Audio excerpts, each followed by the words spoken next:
From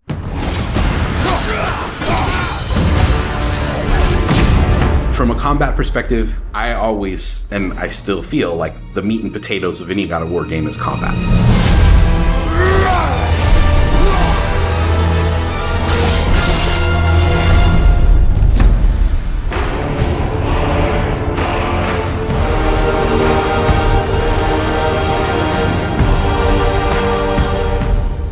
My name is Roberto Clemente. All my friends call me Bert. I'm a senior combat animator here at Sony Santa Monica. My name is Kim Nguyen, and I'm a gameplay animator. Hi, I'm Sabra, and I'm a senior VFX artist on God of War Ragnarok. My name is Grace Pan, and I'm a gameplay animator in God of War Ragnarok. Hi, I'm Stephen O'Hara, GBA, combat designer on God of War. And I create interesting and memorable creatures that players like to attack and defend against. As an animator, you gave life to characters. You make them move, you give them personalities, you give them weight.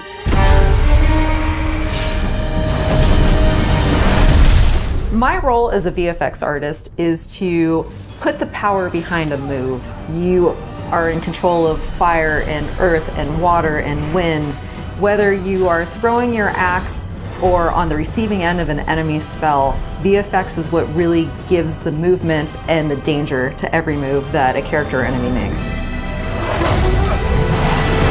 I work really closely with the design team and the tech art team on this project specifically. We actually work a lot with camera, along with the guidance of our great camera team, so I find myself doing fight choreography sometimes. One of the most challenging parts about being a combat designer isn't the technical implementation of creating a creature, but it's really navigating that line between frustrating and engaging. We want to make something that makes players lean forward and focus and really try hard against that enemy and feel good about overcoming that, but we don't want to make them feel defeated if they can't figure something out. And then it feels rewarding when you win, not because it was impossible, but because it was fun and engaging. After the last game, we've heard the community cry out for more mini-bosses, bigger creatures, and enemy variety, and this time we really leaned into that. So in God of War Ragnarok, you're going to be traveling to all 9 realms, and each realm is going to have like its own theme of enemies that are very unique to that space.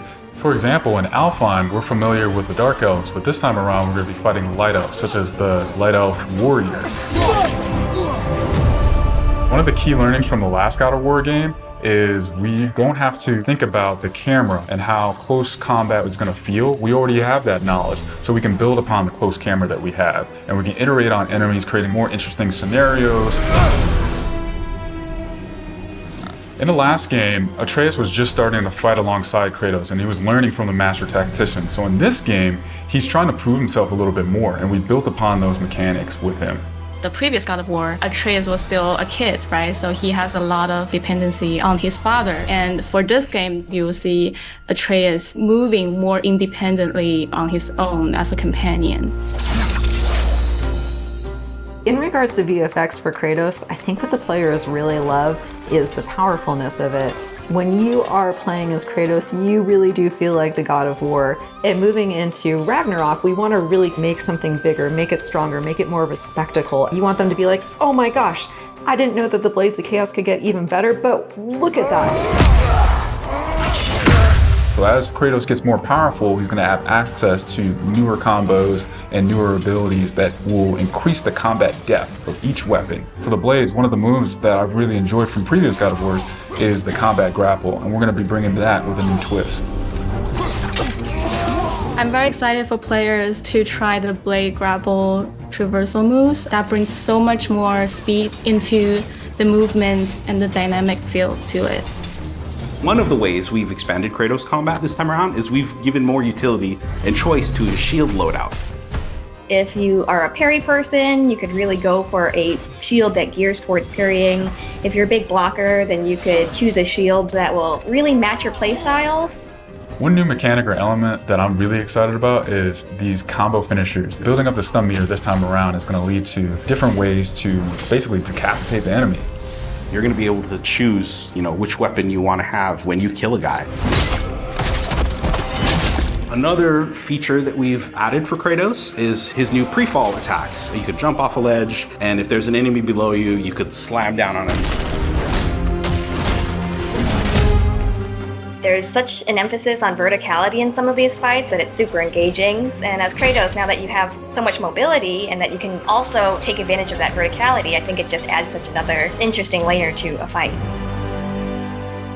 In God of War Ragnarok, we've enhanced the Kratos and Atreus duo. He's going to initiate a little bit more, be aggressive. He's going to fight alongside you, and sometimes even surprise you with his combo abilities too. Some of the new expanded companion actions that you'll see Atreus do leverage the fact that he's older now, he's bigger now. And he's different from Kratos, so his magic has a different flavor. Not only that they fight side by side together, there are also a lot of mini games and player interaction moments. For example, like the puzzle systems and the set pieces. You definitely will see a lot more collaborations between father and son.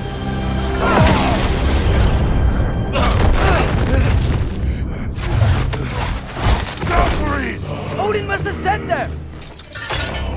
There's so much that goes into building a big set piece.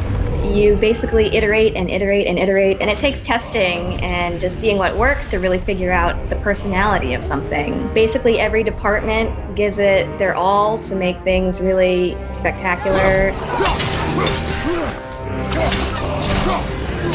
There were a lot of different times that I would look back at God of War games just through the ages. Before 2018, there were so many amazing, huge boss fights and set pieces that it was a huge inspiration for me on my time on this project.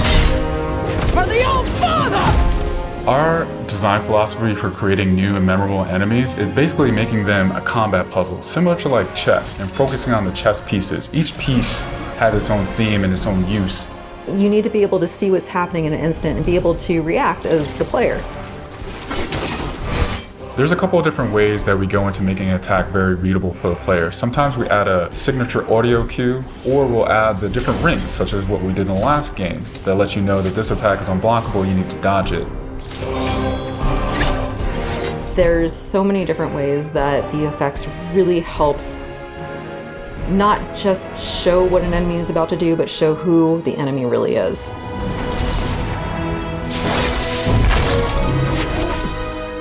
Everything you design has to be surrounding the essence of the character and a story.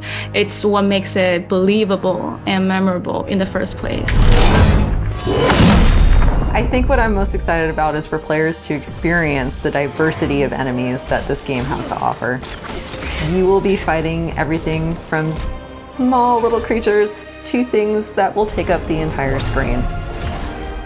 All of their designs run the gamut. I think each one looks so much different from the next one, and each of them have their own play styles and their own little fantasies that go into it. And so I think if you are really into Norse mythology, you'll be very interested to see how Sony Santa Monica has taken some of these creatures and interpreted them for God of War. Everything that goes into the game, there's emotion behind it and intent behind it, and by the time it gets to you, everything that you've seen that you're gonna play and experience has been sweated over, bled over, tested, and is fun to play.